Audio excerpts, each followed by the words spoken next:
त्यो समय फेरि महाराजा रणजीत सिंह जुन पन्जाबको राजा हुनुहुन्थ्यो, त्यो बेलामा चाहिँ नि हाम्रो नेपालको हाम्रा वीरहरूले चाहिँ नि युद्ध गर्दै गर्दै गर्दै गर्दै नला पानीसम्म चाहिँ नि युद्ध गरेर गए उहाँ हिमाचलसम्म, सतलुज नदीको किनारसम्म।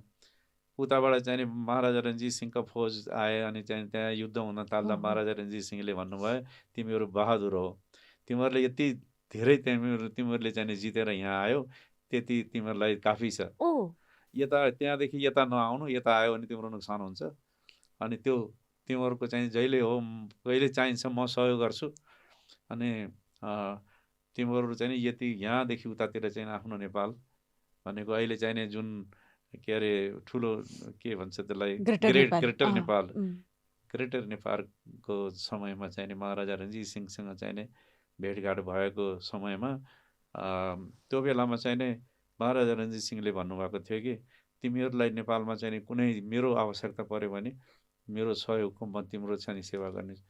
उहाँकै श्रीमती महारानी जिन्द कौर भनेको नेपालमा आएर जिन्द ए कौर